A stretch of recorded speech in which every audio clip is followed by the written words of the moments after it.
Assalamualaikum warahmatullahi wabarakatuh.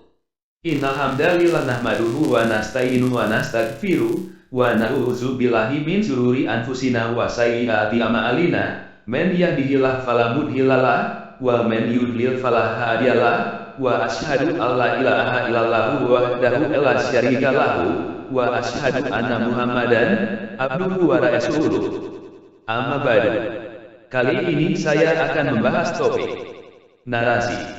Mengapa umat Islam harus ikut petunjuk jalan lurus hanya Quran saja? Allah memerintahkan kita untuk memverifikasi apa yang datang kepada kita. Anda harus tidak menerima informasi apapun, kecuali jika Anda memverifikasi sendiri.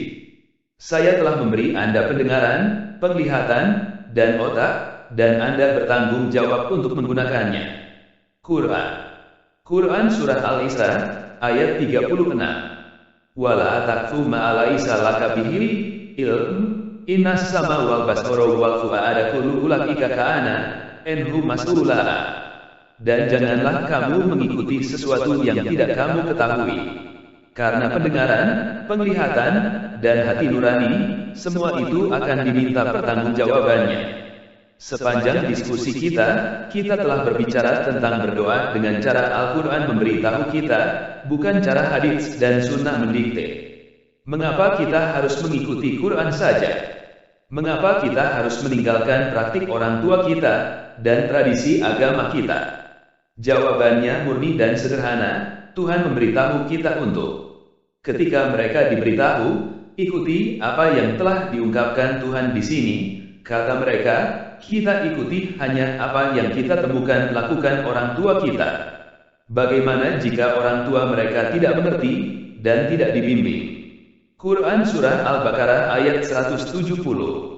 Wa iza akila lahum tabi'u ma anzalallahu qulubu bal natabi'u ma alqaina'a alaihi abana'a awalau kana abuhum la yaqiluna syai'a wa la yahtadun. Dan apabila dikatakan kepada mereka, ikutilah apa yang telah diturunkan Allah, mereka menjawab, tidak.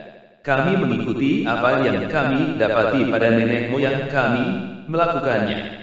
Padahal, nenek moyang mereka itu tidak mengetahui apapun dan tidak mendapat petunjuk. Dia memberitahu kita bahwa semua yang kita butuhkan adalah dalam Al-Quran. Semua makhluk di bumi, dan semua burung yang terbang dengan sayap, adalah komunitas seperti Anda. Kami tidak meninggalkan apapun dari buku ini. Kepada Tuhan mereka, semua makhluk ini akan dipanggil. Qiyas. Al-An'am 6, ayat 38. Wa ma min da'ibatin fil ardi wala tuqiri yatiru bijanahihi ila umamun amsalukum ma farratna fil kitabi min syai'in summa ila rabbihim yahsyarun. Dan tidak ada seekor binatang pun yang ada di bumi dan burung-burung yang terbang dengan kedua sayapnya, melainkan semuanya merupakan umat-umat, juga seperti kamu. Tidak ada sesuatu pun yang kami luputkan di dalam kitab, kemudian kepada Tuhan mereka dikumpulkan.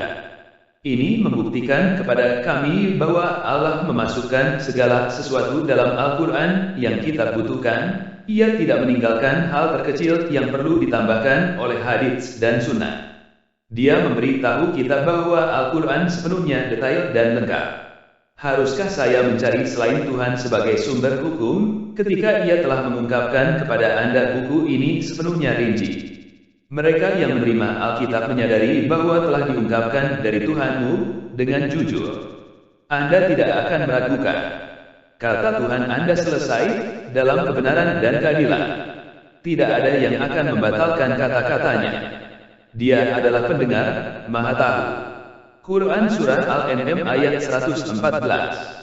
Afaghayrallahi abtaghi hakama wa huwa allazi anzala ilaikumul kitaba mufassilan wallazina atainahumul kitaba ya'lamuna annahu munazzalun mir rabbika bil haqqi fala takunanna minal mumtarin. Pantaskah aku mencari hakim selain Allah, padahal dialah yang menurunkan kitab, Al-Quran, kepadamu secara rinci. Orang-orang yang telah kami beri kitab mengetahui benar bahwa Al-Quran itu diturunkan dari Tuhanmu dengan benar. Maka janganlah kamu termasuk orang-orang yang ragu. Quran Surah Al-An'am ayat 115. Wa tammat kalimatu rabbika sidqan la'a mubaddila li kalimati wa huwas samiul alim. Dan telah sempurna firman Tuhanmu, Al-Quran, dengan benar dan adil. Tidak ada yang dapat mengubah firman-Nya. Dan Dia Maha Mendengar, Maha Mengetahui.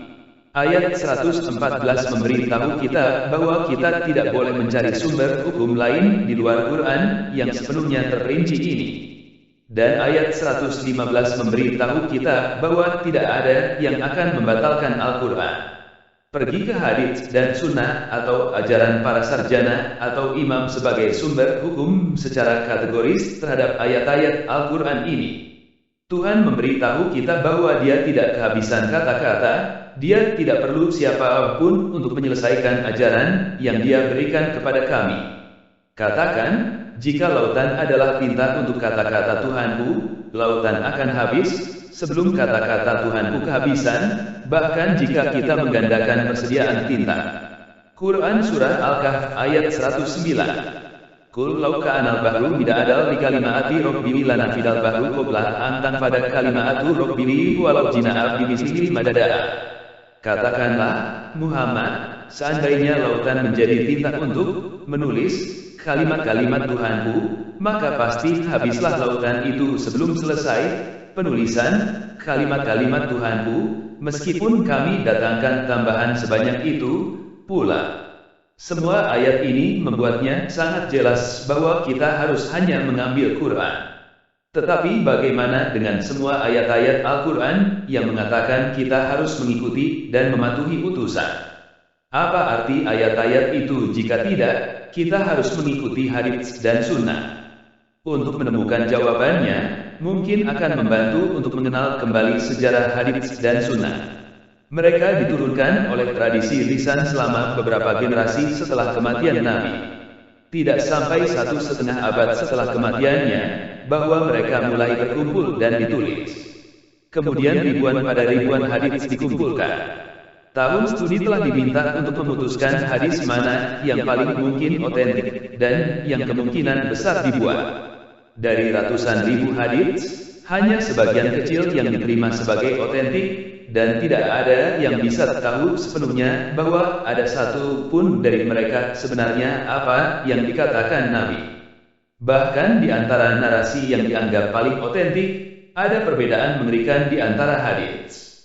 Dan seringkali mereka langsung menentang perintah-perintah yang jelas dalam Al-Quran. Jadi, apa yang kita lakukan? Bagaimana kita mengikuti Nabi? Tuhan memberitahu kita bahwa satu-satunya hadits yang kita butuhkan adalah Quran. Apakah mereka tidak melihat dominasi langit dan bumi, dan semua hal yang telah Tuhan buat? Apakah itu pernah terjadi pada mereka bahwa akhir hidup mereka mungkin dekat? Hadits mana, selain ini, apakah mereka percaya? Quran Surah Al-Araf ayat 185. Awalam yang seluruh fi malakutis samawati wal ardi wa ma khalaqallahu min syai'in wa asak ai yakuna kodik tarobat ajaluhum fa bi ai hadisim badahu yuminun.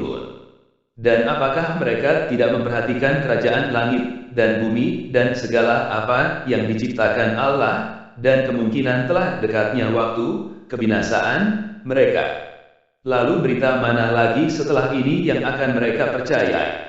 Tuhan telah mengungkapkan di sini sebagai hadits terbaik, buku yang konsisten, dan menunjukkan kedua jalan, ke surga dan neraka. Kulit dari mereka yang menghormati Tuhan mereka merasa ngeri, lalu kulit mereka dan hati mereka melunak untuk pesan Tuhan.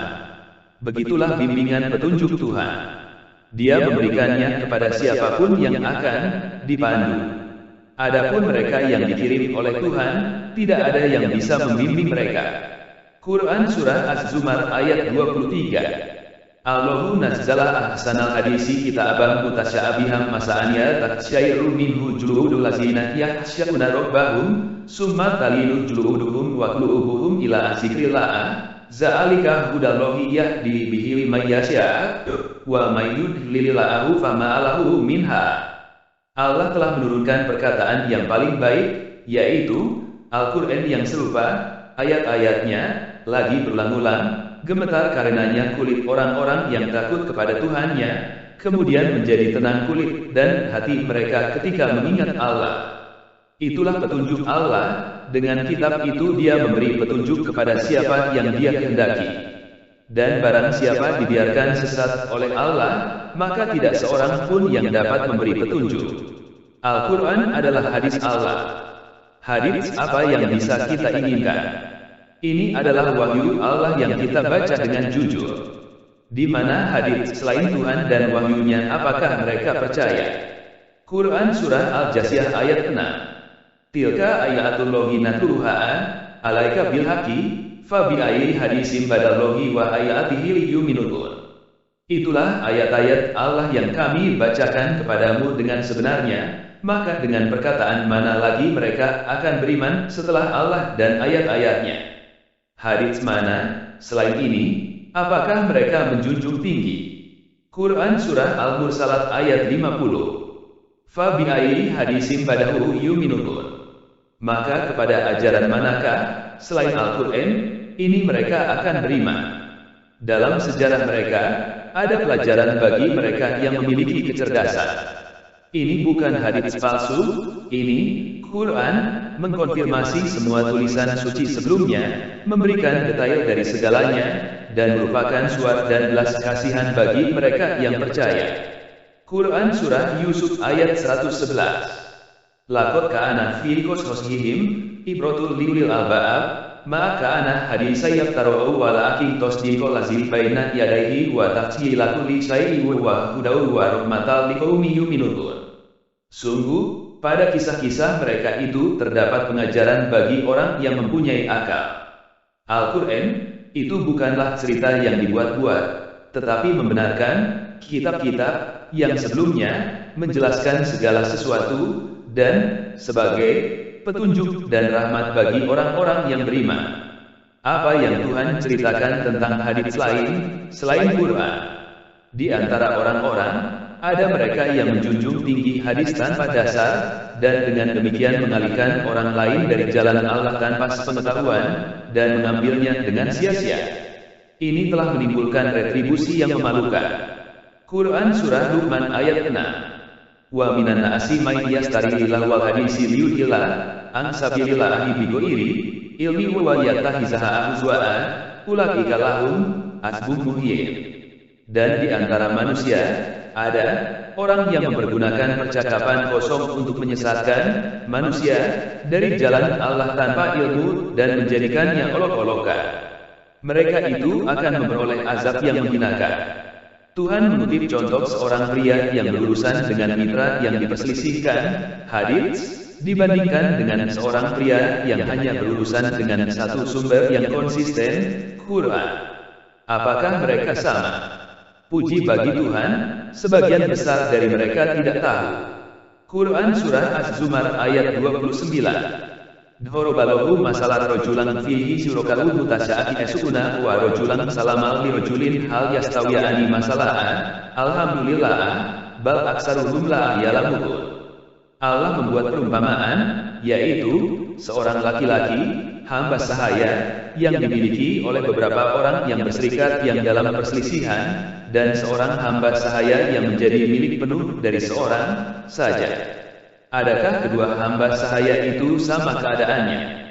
Segala puji bagi Allah, tetapi kebanyakan mereka tidak mengetahui. Jika kita mengikuti ajaran Al-Quran saja, bagaimana mungkin banyak muslim yang salah? Tuhan menjawab pertanyaan ini. Karena itu, izinkan saya berurusan dengan mereka yang menolak hadis ini.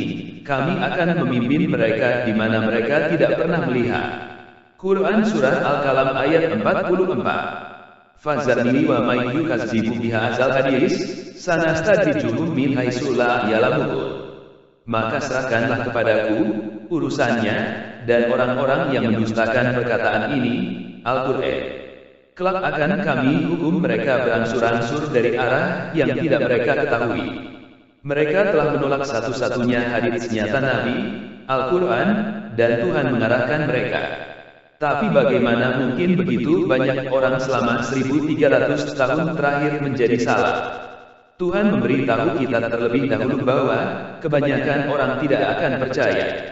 Kebanyakan orang, tidak peduli apa yang Anda lakukan, tidak akan percaya. Quran Surah Yusuf ayat 103. Wa ma aksarun nasi walau harasta bimu'minin. Dan kebanyakan manusia tidak akan beriman walaupun engkau sangat menginginkannya. Kemudian dia memberitahu kita bahwa mereka yang percaya, sebagian besar akan menjadi penyembah berhala. Mayoritas dari mereka yang percaya pada Tuhan tidak melakukannya tanpa melakukan ibadah berhala. Quran Surah Yusuf ayat 106. Wa ma yu'minu aksaruhum billahi illa wa hum musyrikun. Dan kebanyakan mereka tidak beriman kepada Allah, bahkan mereka menyekutukannya. Jika Anda percaya bahwa jutaan orang Kristen, Hindu, Buddha, DLL, apakah idol ibadah, mengapa Muslim sektarian tradisional dapat berbeda? Ini adalah pemikiran yang mengejutkan, saya tahu. Tetapi pikirkan tentang contoh ini, ketika Tuhan memberitahu para malaikat untuk membungkuk sebelum Adam, mereka yang mematuhi perintahnya menyembahnya, bukan Adam. Ini mengajarkan kita bahwa penyembahan berhala tidak membungkuk sebelum sesuatu selain Tuhan, tetapi mematuhi seseorang atau sesuatu selain Tuhan. Mengikuti ajaran selain yang diungkapkan olehnya. Al-Quran adalah satu-satunya hadits yang benar-benar otentik. Kita tahu bahwa setiap kata dari itu keluar dari mulut Muhammad. Tidak hanya itu, Tuhan memberitahu kita bahwa jika Muhammad mengeluarkan ajaran agama di luar Al-Quran, ia akan dihukum. Sudahkah dia mengucapkan ajaran lain? Kami akan menghukumnya. Kami akan menghentikan wahyu kepadanya. Tak satu pun dari Anda yang bisa membantunya. Ini adalah pengingat bagi orang benar. Quran Surah Al-Haqqah ayat 44. Walau takawewala, alaina abad ol-akawiyil. Dan sekiranya dia, Muhammad, mengada-adakan sebagian perkataan atas nama kami. Quran Surah Al-Haqqah ayat 45. Ela akhusna minhu bil yamin. Pasti kami pegang dia pada tangan kanannya. Quran Surah Al-Haqqah ayat 46. Summa lakothuna minhu watin. Kemudian kami potong pembuluh jantungnya. Quran Surah Al-Haqqah ayat 47. Fama aminkum min ahadin, enhu hajizin. Maka tidak seorang pun dari kamu yang dapat menghalangi kami untuk menghukumnya. Quran Surah Al-Haqqah ayat 48. Wa innahu latazkiratul lil muttaqin. Dan sungguh, Al-Quran itu pelajaran bagi orang-orang yang bertakwa. Juga, Tuhan memberitahu Muhammad bahwa dia harus mengikuti Quran, dan bahwa dia, bukan Muhammad, akan menjelaskannya. Jangan gerakkan lidah Anda untuk mempercepatnya. Kami yang akan mengumpulkannya ke dalam Quran. Setelah kami membaca, Anda akan mengikuti Quran seperti itu. Maka kita yang akan menjelaskannya. Quran Surah Al-Qiyamah ayat 16. La tuharik bihili lisanaka litajalafi.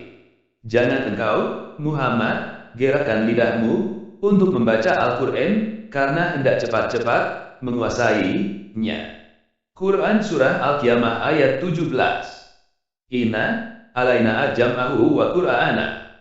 Sesungguhnya kami yang akan mengumpulkannya di dadamu dan membacakannya. Quran Surah Al-Qiyamah ayat 18. Fa'iza akhorna'ahu fatabi Qur'ana. Apabila kami telah selesai membacakannya, maka ikutilah bacaannya itu. Qiyas. Al-Qiyamah 75, ayat 19. Summa inna, alaina abaya'ana. Kemudian sesungguhnya kami yang akan menjelaskannya. Kita lihat di sini bahwa dua alasan utama para sarjana memberitahu kita bahwa kita membutuhkan hadis benar-benar melawan Al-Quran. Mereka mengatakan bahwa Al-Quran tidak cukup. Hadits memperluas hukum Al-Quran dan memberikan detail lebih lanjut, dan mereka mengklaim bahwa hadits menjelaskan Al-Quran. Tuhan memberitahu kita pada ayat-ayat di atas bahwa Muhammad tidak pernah mengucapkan ajaran agama apapun kecuali Al-Quran, dan bahwa ia tidak menjelaskan Al-Quran. Kita juga tahu dari Quran bahwa Muhammad akan sangat kecewa dengan umat Islam pada hari penilaian, hisab. Nabi berkata, Tuhanku, umatku telah meninggalkan Al-Quran ini. Quran Surah Al-Furqan ayat 30. Wa qala rasulu ya Rabbi inna qaumi takhuzu hadzal Qur'ana mahjuro. Dan Rasul Muhammad berkata, ya Tuhanku, sesungguhnya kaumku telah menjadikan Al-Quran ini diabaikan. Bagaimana umat Nabi akan meninggalkan Quran dengan tidak mematuhinya dan mengikuti ajaran lain? Kita harus mengikuti Quran saja, atau jika kita tidak mengikuti hanya Quran, berarti tidak mengikuti Muhammad. Dari semua ayat-ayat Al-Quran ini yang disebutkan di atas, kita saat ini dapat melihat bahwa telah banyak dari yang telah kita diajarkan sebagai Islam saat ini sama sekali tidak lagi sepenuhnya dari ajaran Islam yang murni. Tetapi banyak ajaran sudah dicampur adukan dengan berasal dari ajaran manusia, bukan lagi sepenuhnya dari Allah. Betapapun baik niatnya, itu adalah merupakan bentuk distorsi atas ajaran Islam, dan itu membuat kita jauh dari kebenaran yang dikirim oleh Allah kepada kita, yaitu Al-Quran. Dan sebagai Islam yang lurus akidahnya, tentunya kita harus berupaya untuk kembali hanya dengan mengikuti petunjuk Al-Quran saja sebagai huda dan furqan. Jika ajaran Islam saat ini telah sangat rusak, bagaimana kita mengetahui dan memahami Al-Quran dengan baik, jika dalam cara memahaminya dicampur adukan dengan sesuatu di luar ajaran Quran itu sendiri, termasuk hadis, faham sekuler, liberalisme dan lainnya. Kata penutup. Demikianlah narasi ini dibahas sebagai wacana dalam memberikan pencerahan atas pentingnya untuk kembali kepada Quran dan penerapan hukum Allah dalam setiap aspek kehidupan yang dilakukan oleh pemimpin, baik dalam lingkup keluarga, sosial, negara oleh Amirul Mukminin dan secara global sedunia oleh Khalifah, agar umat Islam bisa kembali kepada kejayaan dalam berbagai aspek bidang kehidupan seperti ilmu pengetahuan sebagaimana pada saat ketika dalam sistem kekhalifahan di masa lalu. Agar kita benar-benar mendapat petunjuk dari Allah serta terhindar dari konsekuensi atas nasib kehidupan di akhirat kelak. Amin.